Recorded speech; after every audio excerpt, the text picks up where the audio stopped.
Hello, and welcome to another episode of the SOB podcast, the son of a bitch. But we have to say SOB so we can list it on different platforms. But I am one of your hosts, Shannon Livingston, and I would be the bitch. And I am Joe Labasco, and I am the son. And once again, not bringing any energy at all to the opening. I do the opening, you do the closing, and I swear you sabotage the opening. That's part of my brand. I feel like when I take a nap just listening to you. And it's been a while since we've been in the studio, so I know you may be a little rusty. No, I'm good. I'm ready to go. Oh, you are? And you don't have a loud beverage this time? I don't have a loud beverage. I did that intentionally. So thank you. Yeah. I brought you a new sippy dry cup. and scratchy. It's because I'm dehydrated. If you dehydrate and we need to get you an IV later, I'm prepared for that. I don't like needles unless they're a tattoo, which I'm still looking into. But we'll get you a tattoo after for being a big boy and getting an IV. You should never get tattoos if you're dehydrated. Just a fun fact. Why is that? Because it's just not good for any time you're going through something that it has that much trauma, which is something we'll be talking about. Nice lead in. You just want to, you want to have your body in optimal conditions. That includes. Do you want to train to get a tattoo? Plenty of water. No, you just want to, it's like getting ready for a test or triathlon, or, you have to be physically prepared. You have to get I didn't do any of that, and my tattoo looks great after still 30 years. So I don't believe any of that. I think you're reading way too much, whatever articles you're reading. The internet? Okay. Well, that's the thing. Anybody can post an article on the internet. Anywho, now that we've had all that nonsense banter, thank you so much for that opening. You're welcome. We are going to get into a really serious topic today. And so first, Joe, I just have to say thank you for being here with me, because this is not something that we would typically do. And it's not something really that you're going to have a lot of input to. And it is something that I'm going to be talking about, something that happened to me that's not going to be easy for you to hear. It's not new to you. You have known for years that that this thing happened, but we have never really sat down, nor have I sat down with anyone and discussed the details. So just thanks for being here. And, I guess I'm just kind of explaining your role throughout this whole thing is not going to be really monumental, but it is monumental to me that you're here, just being here. I appreciate that. So thank you for that. Just from a mother to a son, not a host to a host. Understood. Or co-host. See, we have sweet moments sometimes. It's not good for radio, but continue. I know. We'll edit all of that nice shit out later. Just cut that all out. So really, we were going to talk about my hometown of Grandview, Missouri, and a particular religious sect that has taken that town over. And I say that kind of that sounds kind of negative when I say it. It has. That's up for debate. What happened, and that's something that we will talk about in a future episode. Yeah.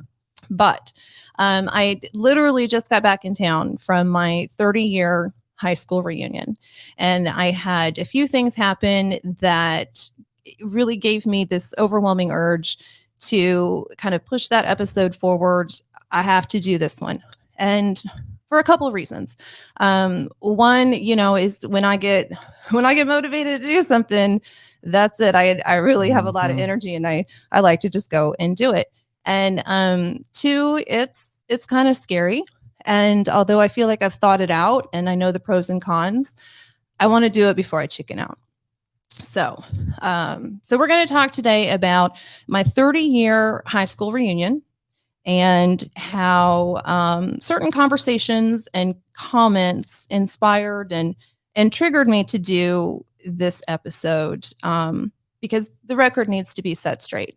And I don't feel this happened 33 years ago, and I don't feel like a huge sense of anger over it. But it has had such long-lasting, really lifelong ramifications and changed the trajectory of my life and the lives of other people involved. And so I understand that, some people will hear this and think, oh my gosh, like, why even bring this up?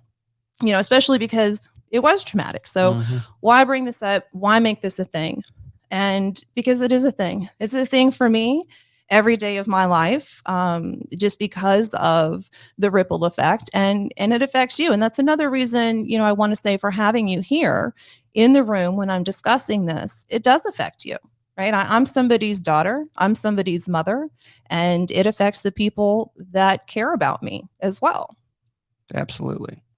I know that doesn't give you a lot of lead in to say anything, but thank you for nodding. I get it. So my hometown, to give you just a little bit of background, Grandview, Missouri is kind of a working class suburb of Kansas City. And I went to school with basically the same people from kindergarten all the way up to high school. We had a couple of middle schools that joined up for the one high school. So there was one high school, and I was fairly popular. I didn't ever really have like a subculture, a clique. Never been a clique person. Mm-hmm. Kind of a multifaceted, really curious. I like all different types of people, and so I've just never had a clique. But we had vastly different childhoods. Yeah, we did, because I was still popular. I got along with everyone well, if that's what popular means. And we all knew each other. So it wasn't like, oh, everyone knew me. Like everyone knew everyone. It was a small town. Yeah, we all knew each other's siblings and everything else. So I grew up with all of these people, and got up to the high school level, and of course knew people that I hadn't met yet my sophomore year. And I kind of figured out what the social hierarchy was, and continued on with my friendships from middle school that were with kind of the more popular kids. And I went to my first big high school party. And I don't remember who specifically drove me, because I was not driving at the time. I was 15 years old, my sophomore year. And sometime around, like, before the Christmas break, I don't know why that's in my head like that, but because it seemed like it was warmer outside than Christmas for Missouri. But I do think it was like the big break right before, our Christmas break, which now they call holiday break. Winter break. Yeah, whatever non-offensive thing they think it is. So I go to this party, and it was with several friends. And again, I can't even remember who specifically was in the car with me and who drove, because they did hang out with different people. It wasn't like, I had the same core 4 people like you have. Sure. So I can't say, oh, my crew and I went. And it was 33 years ago. Yeah. And quite frankly, it's not something that I really tried to remember. I would imagine not. Too much. So I go to this party, and we all kind of split up. It's in this person's house. His parents, I think, were out of town. I mean, they weren't there, so they were somewhere. And huge party. Everybody in school's there. It's, I'm a sophomore, but it's a seniors party, so it's more senior people. And I started to drink. I think it was keg beer that I started, and then they had hard liquor, and I didn't drink. My parents didn't drink, so it's not like we had a liquor cabinet that I would sneak from and experiment. And I just didn't have a whole lot of experience drinking. And I don't think there were any drugs involved. I don't think anybody drugged me. I don't think I was smoking weed. I don't think there was any of that. So I think it was just alcohol. So at one point, it's kind of hazy, but I remember this boy, we'll call him John. John came up to me and started talking, and said, oh, we're going to go on a liquor run. So do you and your friend want to go? And I didn't know what friend he was talking about. And I was like, oh, okay, whatever. Again, not really understanding what's going on, right. Or, but I trusted him. I didn't think I had to question anything, because I had grown up in this town, and I trusted the people that took me. I just had really a false sense of security being at this party with all of these hometown people. And I was naive. I was 15. I was not well socialized. I've always been a late bloomer. I know that's hard for people to really accept, but I wasn't really that interested in boys. I had kissed my first boy, I think 6 months prior to this, at 15 years old. It kind of grossed me out. I broke up with them because I didn't want to have to do it again. And I just wasn't ready. Wasn't ready for boys. Didn't get it. It was kind of awkward in that sense. So I wasn't thinking about all of these things, I guess, that you should think about when... And most people at that age don't. That's how this happens. Yeah. 15 it's such a tough age anyway. You don't, in my experience at least, you don't really learn that you need to an extent, always be on your guard until you're at least 18 years old. Maybe so. So I didn't understand that. I didn't, realize this was an older boy, maybe with other intentions. And so the night went on a little bit, and he was giving me more alcohol because I was kind of hesitant to go. I didn't really understand why we would be going to get liquor, but then he said, "All right, let's go." And we started walking out to the car. And I don't really remember getting in the car. And I don't remember driving like to any location. The next thing that I remembered was I was in the back seat of the car, and I woke up from being in pain because he was on top of me and inside of me. And of course, I had been a virgin. So that hurts. And then I remember somebody driving by and honking. And there was the driver of the vehicle had my friend Jody pinned down in the front. And I don't even think she was conscious. And I say that not because I could see what was going on, but because I stayed fairly awake and alert from the point that I woke up to the drive back to the house. And she was not talking. And when we stopped, they had to physically pull her out and carry her out of the car. So that's how incapacitated she was. So that seems like that would be the worst, most horrible part of the story. And it's not. So I found out later that, and again, some of this I pieced together after that night. Some of it has been pieced together with minimal conversations with people through the years because it's not something that I brought up.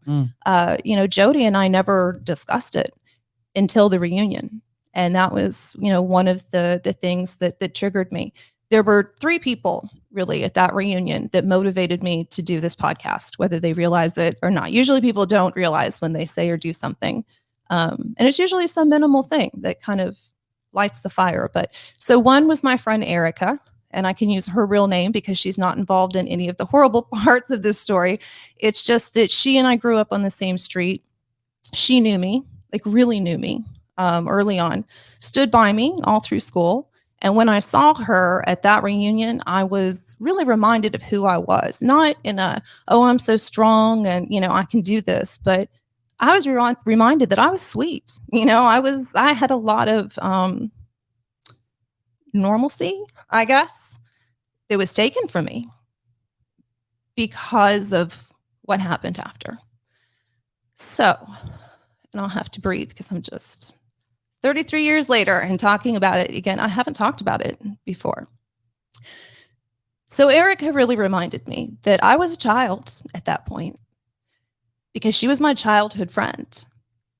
And connecting with her made me feel like I just really, really, I guess, became aware of my growth. Because I knew her for so long and from so far back, it just kind of brought it all together for me. And then the second person that I saw at the reunion that prompted this was Jody. And like I said, we had not discussed this ever in the past. And she had been drinking a little bit, and you could see the pain in her eyes still about this night. And not so much even that night, because she doesn't really remember it.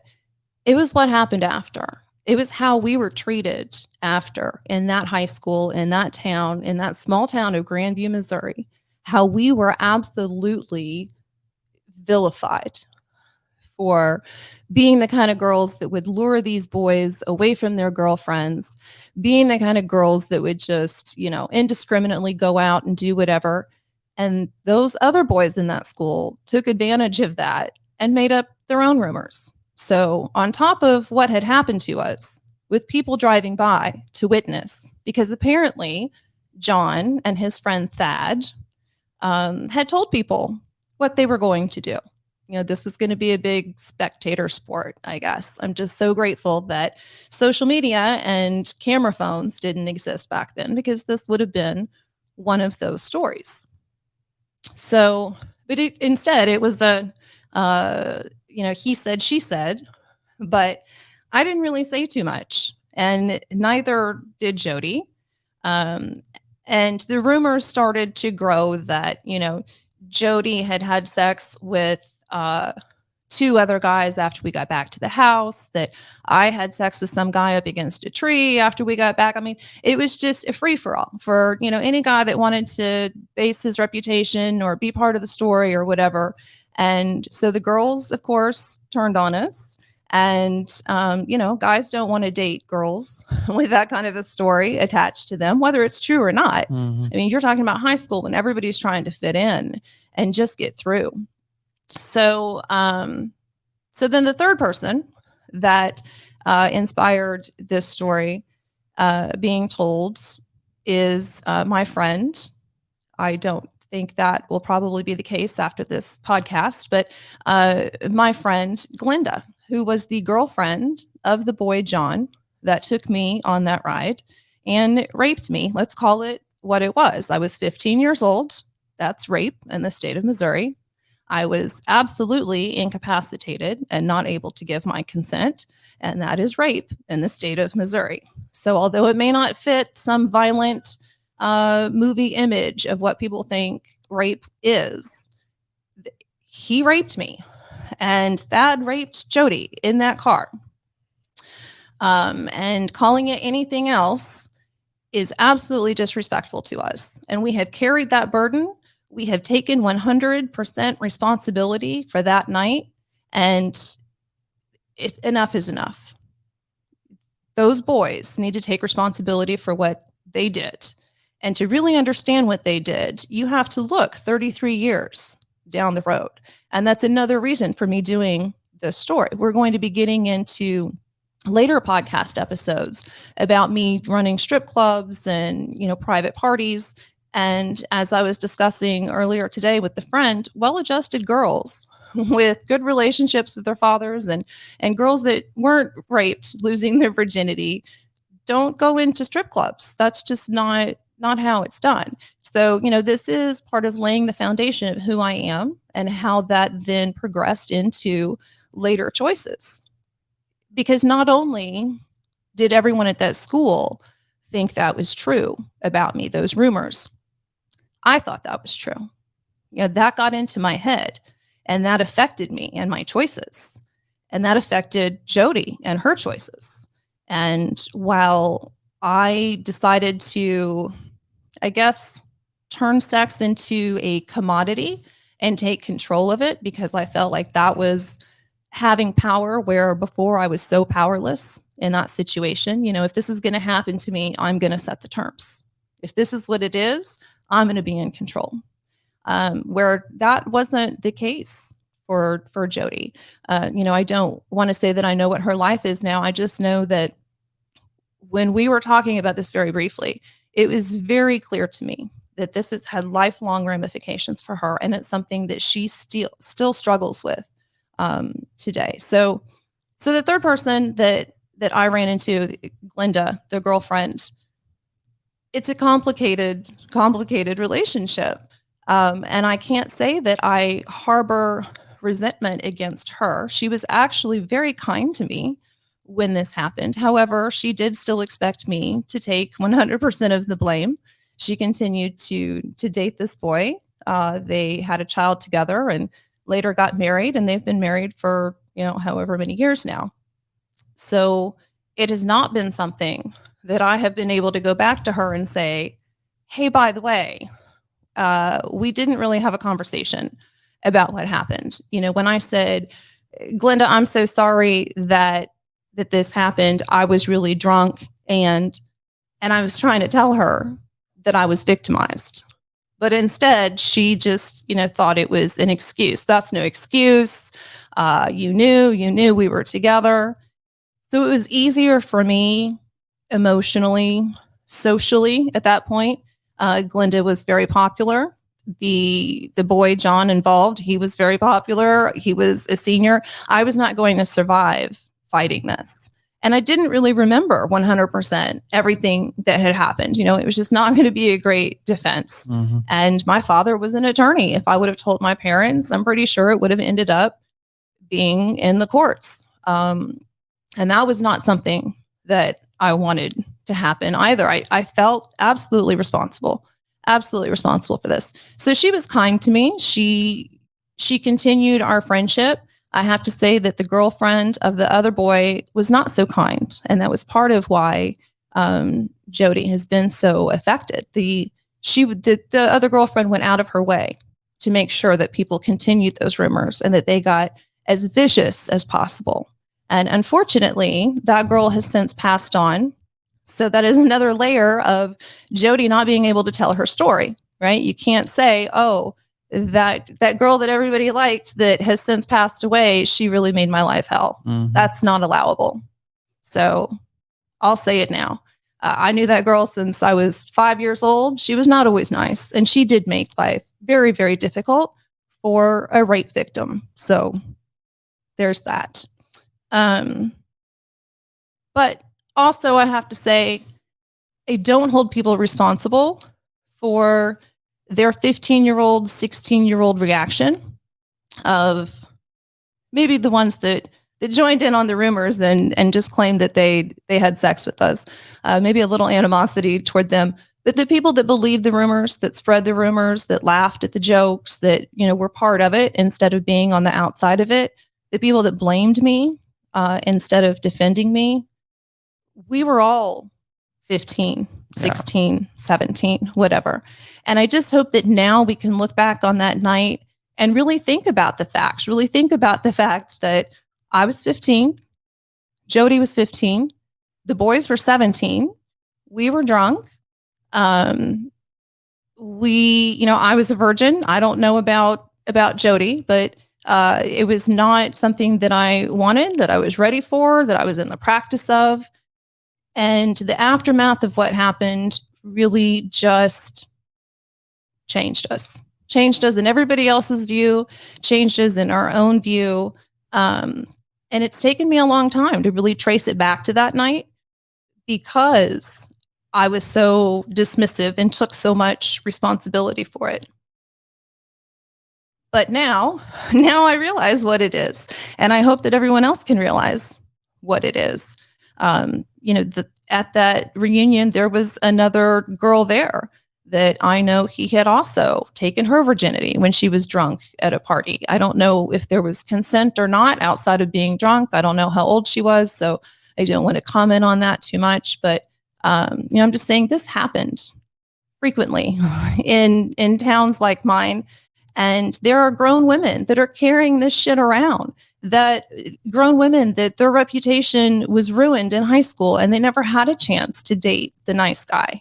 They never had a chance to be part of that clique and, be part of that group of friends because of rumors or because of a bad decision of trusting the wrong person or, getting into a car that you shouldn't have.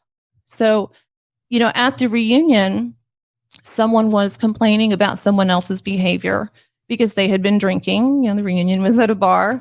And Glenda said, oh, we don't accept excuses like that. That's an excuse that you use in high school that, you were drunk. And then she looked at me. And I don't know if that was an intentional thing on her part or me just receiving it that way. I don't know if she's resentful against me because of how she thinks that night happened, or if I'm resentful against her because I had to carry that lie to protect her and her peace and his peace and my social peace. But there was resentment. And I don't know what to do about that other than, I'm pretty sure our friendship is over now. Now that the truth is out, I'm pretty sure it was contingent upon acting like her now husband didn't rape me at 15, but he did. And, Jody was also in that car, raped by his friend. Everybody laughed about it. Everybody made it worse with their lies to, increase their own social worth or whatever. So not everybody has a podcast. Not everybody has a platform. Not everybody is able to say, this is what really happened. And this is how I hope you'll look at it. Not everybody has evolved. There were people at that reunion that really had done a lot of growth and had matured, quite a bit. And we kind of buried the hatchet on old things. Other people were in the same place doing the same thing. So how this is received is not really my concern. I'm no longer concerned with keeping other people's peace. For me to have my peace, I have to tell the truth. And really, for Jody, she has not been able to tell the truth. She does not have a podcast. She doesn't have a loud voice. And I just feel like it's so important for me to try to give a little bit of dignity back to her. And so if you live in that town or around that town and you see her out, be nice. Understand what we went through. Understand that she's still back there. She's dealing with the sideways glances because 33 years later, they were still coming. I mean, these are not people that I could even remember their name, but apparently, they remembered me and weren't so impressed or made their little jokes about, what my reputation was. So I feel like now I've gotten it out. Does that make you totally uncomfortable hearing that story? I just have a couple things I'd like to say. First, I'd like to congratulate the Milwaukee Bucks on winning their first NBA title in 50 years. Just happened last night. Completely inappropriate. And I would also... Nice deflection of your emotion, though. Like to say... Because I know that's what it was. That, if you say that the joke is a joke, then it's not funny anymore. But that's not the place for a joke. And I don't want people to think that you are flippant about my feelings. Yeah, can you let me finish my... No, I have to be serious all the time. Yeah, I've noticed this was supposed to be entertainment. And here we are discussing this. It's not very really, important. It's not always entertainment. Okay, it's a public platform. I get it. Don't make me edit this out. I had a whole loop that you then jammed in the middle of because you had an instant gut reaction. It's emotional. I'm going to have a gut reaction. Yeah, and so am I. All right, go ahead. Take two. No, that stays. But it's a big deal. That's 50 years. Anyway,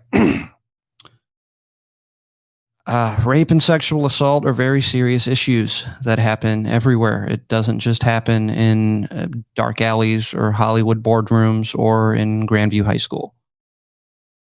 It's something that affects everyone, either directly or by proxy or passed down along generations of a family, trauma, mental illness, whatever. However that manifests itself on both sides, both from the victim and the victimizer. It's a very complicated issue that does make people uncomfortable. So it needs to be, people just need to be made more aware that this isn't something that just happens on TV or in bad neighborhoods. This is something that happens everywhere. In my particular high school, I didn't know, I wasn't made aware of anything like this happening, but I also probably wouldn't have been because I wasn't in the crowd who would have been discussing things like that. So, just based on what I know of the type of people I went to high school with and how big that school was, I'm sure a lot of things like this probably happened and that people are still dealing with. So, and when you say that the topic makes people uncomfortable, it absolutely does. I mean, I'm crawling out of my skin right now, just sitting here, trying not to cry. But that's why I'm doing it. Yeah, I understand. I know that you understand. You're my DNA and you're smart. But other people, I want to understand. We have got to start talking about what happens to us. It can't be your life. And I'm not looking to destroy anybody else's existing life. But the truth is the truth. And you can't just go around hurting people and think that that's okay and that that doesn't have lifelong ramifications for the people involved. So that's it. So thank you for letting me get that out. I do feel better. And thank you for, for your addition to it. You had some really good thoughts on it. Again, I know it's really, really awful for you to have to sit here and listen to this and be part of this. But I don't know. I don't know any other way to do it. Fair enough. So you want to take us out? Peace and love. Do the right thing.